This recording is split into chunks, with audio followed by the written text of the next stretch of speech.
ಹಾಸನ ಜಿಲ್ಲಾ ಗ್ರಾಮ ಲೆಕ್ಕಿಗರ ನೇರ ನೇಮಕಾತಿ 2020-21ನೇ ಸಾಲಿನಲ್ಲಿ ಆಯ್ಕೆಯಾದ 34 ಜನ ಗ್ರಾಮ ಲೆಕ್ಕಿಗರನ್ನು ಆಯ್ಕೆ ಮಾಡಿಕೊಳ್ಳಲಾಗಿತ್ತು.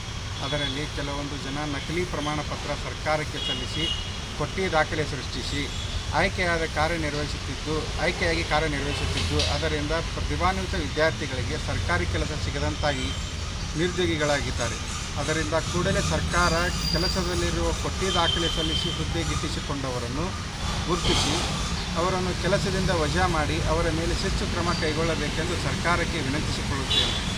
ಈಗ 34 ಜನ ಪೈಕಿ ಅನುಕ್ರಮ ನಂಬರ್ 13ನೇಯವನಾದ ಶ್ರೀ ವಿಠ್ಠಲ್ ತಂದೆ ಬಾಲಕೃಷ್ಣ ಭಜಂತ್ರಿ ಇವರು ಅಥಣಿ ತಾಲೂಕಿನ ತೆಲಸಂಗ ಗ್ರಾಮದ PUC ಪದವಿ ಪಡೆದಿದ್ದು PUCಯಲ್ಲಿ 39.66 ಅಂಕ ಪಡೆದಿದ್ದು ಕೊಟ್ಟಿ ದಾಖಲೆಯನ್ನು ಸೃಷ್ಟಿಸಿ 90% ಅಂಕ ಪಡೆದಿದ್ದೇನೆ ಎಂದು ಸೃಷ್ಟಿಸಿ ನಮ್ಮ ಹತ್ತಿರ ದಾಖಲಾತಿಗಳು ಇವೆ.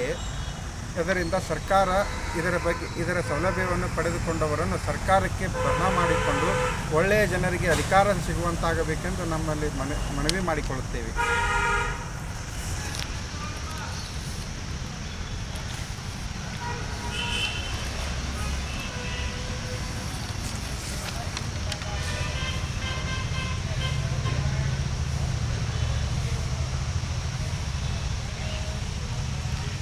ನಿಮ್ಮ ಹೆಸರು ಹೇಳಿ.